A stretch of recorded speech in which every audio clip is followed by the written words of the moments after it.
Good morning friends. आज हम स्पर्श का फर्स्ट चैप्टर रैदास का अध्ययन करेंगे। इसमें हम सबसे पहले देख लेते हैं कि रैदास जी के बारे में, उनका जन्म, उनकी मृत्यु, उन्होंने क्या किया, इस सब के बारे में जानकारी एक बार देख लेते हैं। तो रैदास जी जो हैं वो रविदास के नाम से भी इनको जाना जाता है, उनके नाम से भी विख्यात थे। इनका जन्म सन 1388 में और जो इनकी मृत्यु यानी कि देहावसान सन 1518 में बनारस में हुआ, ऐसा माना जाता है।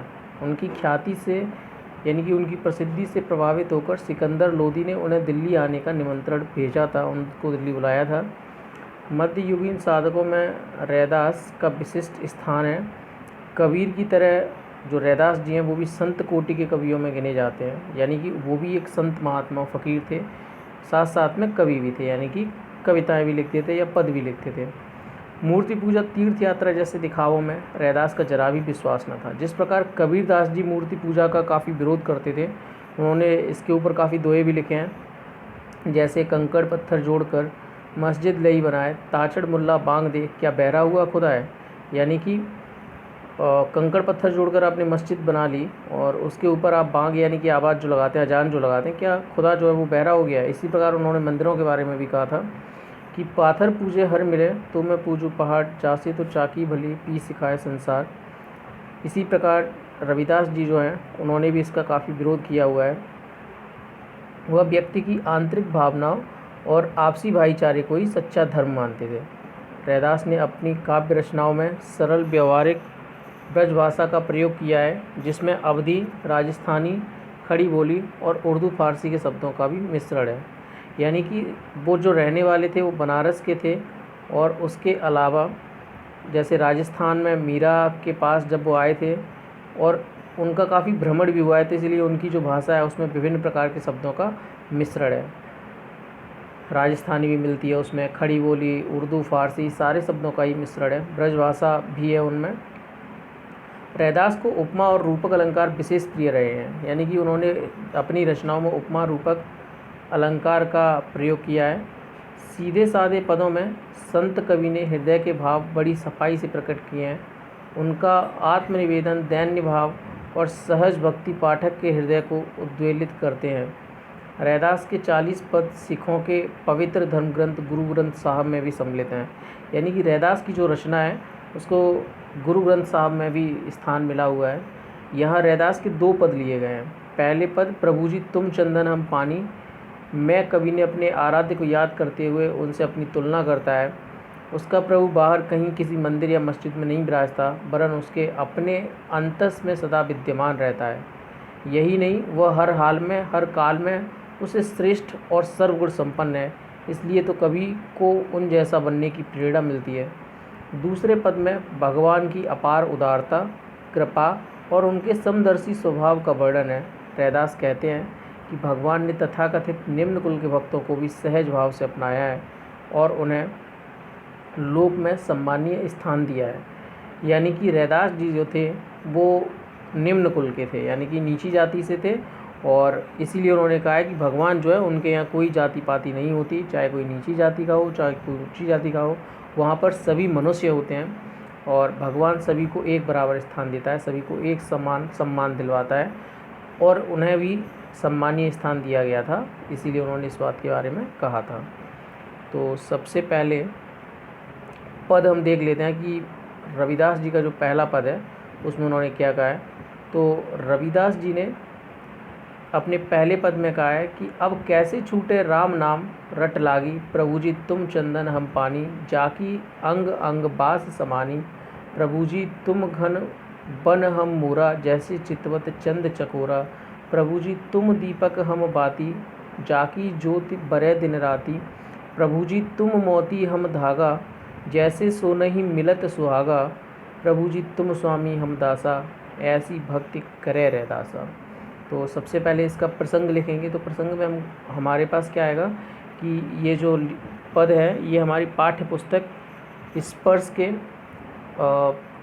पद नामक पाठ से लिया गया है, रैदास के पद नामक पाठ से लिया गया है, जिसके रचयिता महाकवि रविदास जी हैं या संत कवि रविदास जी हैं।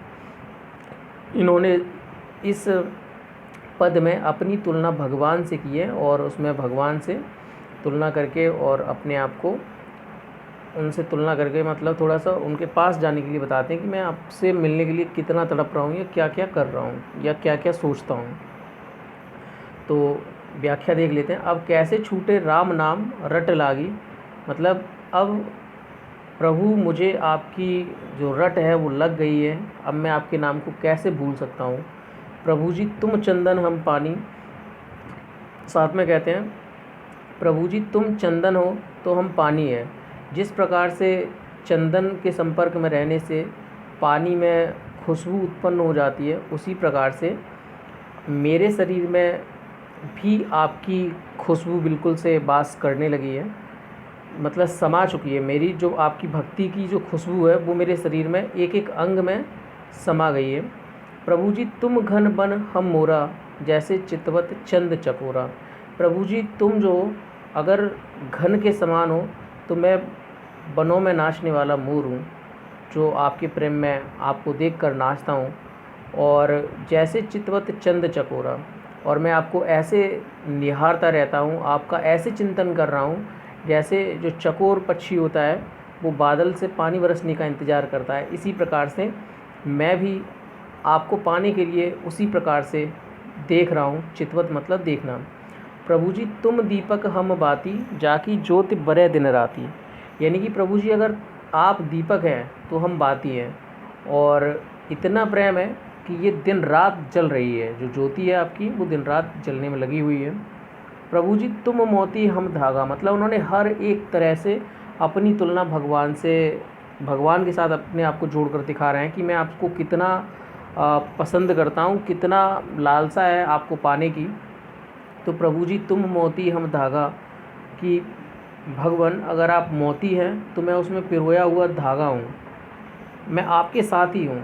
जैसे सोना ही मिलत सुहागा, अगर आप सोना है तो मैं आपके साथ सुहागा हूँ। और मेरा और आपका प्रेम जो है वो सोने और सुहागे की तरह बिल्कुल से पवित्र है, निर्मल है। जिस प्रकार सोने में मिलकर सुहागा, जिस प्रकार सोने में मिलकर सुहागा जो है वो आपका बिल्कुल से शुद्ध हो जाता है, इसी प्रकार प्रभु मैं भी आप में मिलकर बिल्कुल से शुद्ध हो गया हूँ। प्रभु जी तुम स्वामी हम दासा, प्रभु जी आप स्वामी हैं और मैं आपका दास हूँ, ऐसी भक्ति करे रैदासा। यानी कि जो रैदास जी हैं वो कुछ इस प्रकार की भक्ति करते हैं, यानी कि वो पूरे रूप से भगवान में आश्रित हैं। तो काफ़ी उन्होंने अपने आप को प्रभु के पास दिखाने की। इनका दूसरा पद देख लेते हैं। ऐसी लाल तुझबिन कौन करे, गरीब निवाज गुसैया मैटा, माथे छत्र धरे, जाकी छोत जगत कौ लागे, तापर तुही ढरे, नीचौ ऊंच करे, मेरा गोविंद काहू ते न डरे। नाम देव कबीरु तिलोचन, सधना सैन उतरे, कहे रविदास सुनहु रे संतहु, हरिजीत ते सभे सरे। इसमें प्रसंग आपका पूर्ववत रहेगा, यानी कि जिस प्रकार से ये हमारा जो पद है ये हमारी पाठ्य पुस्तक स्पर्श से लिया गया है, और ये स्पर्श के रैदास के पद नामक पाठ से लिया गया है, और इसके जो रचयिता हैं वो महान कवि संत कवि रैदास जी हैं। इसमें वो कहते हैं, अर्थ इसका देखते हैं। हे प्रभु आपके बिना कौन कृपा करने वाला है, अर्थात कोई नहीं। ऐसी लाल तुझ बिन कौन करे, यानी कि ऐसी कृपा मुझ पर कौन करने वाला है, अर्थात कोई नहीं। गरीब निवाज गुसैया मेटा, माथे छत्र धरे, आप गरीब तथा दीन दुखियों पर दया करने वाले प्रभु, आप ही ऐसे कृपालु स्वामी हैं जो मुझ जैसे अछूत और नीच के माथे पर राजाओं जैसा छत्र रख दिया। आपने मुझे राजाओं जैसा सम्मान प्रदान किया, मैं तो अभागा हूँ। जाकी छोट जगत कौ लागे, तापर तू ही ढरे, यानी कि मैं तो, मुझे आपने राजाओं जैसा सम्मान दिया है, मैं तो अभागा हूँ, मुझ पर आपकी असीम कृपा हुई है। नीचौ ऊंच करे मेरा गोविंद, काहू ते न डरे, यानी कि चाहे कोई भी हो, नीच हो चाहे ऊंच हो, मेरा गोविंद किसी से नहीं डरता है, वो सबको ऊंचा बना देता है। हे स्वामी आपने मुझे जैसे नीच प्राणी को इतना उच्च सम्मान प्रदान किया है, आपकी दया से कबीर जैसे जुलाहे। नाम देव कबीर तिलोचन, सधना सैन उतरे, कहे रविदास सुनहु रे संतहु, हर जीव ते सभे सरे। यानी कि आपकी दया से कबीर जैसे जुलाहे, त्रिलोचन जैसे सामान्य, सधना जैसे कसाई, और सैन जैसे नाई संसार से तर गए, उन्हें ज्ञान प्राप्त हो गया। हे संतो सुनो, हरि जी सब कुछ काटने में समर्थ हैं, उनके लिए कुछ भी असाध्य नहीं है।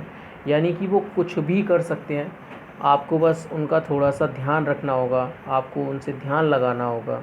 भगवान आपके इस संसार से पार लगाने में बिल्कुल से मदद करेंगे, बस आपको उनके लिए थोड़ा सा भाव भक्ति रखना होगा। यहाँ पर ये चैप्टर का जो अर्थ है वो समाप्त होता है। इसके बाद आपके जो क्वेश्चन आंसर हैं वो आप अपने हेल्प बुक, सहायक पुस्तक जो है, या फिर मैं आपको एक PDF सेंड कर दूँगा, उससे आप नोट डाउन कर लेंगे। थैंक्स।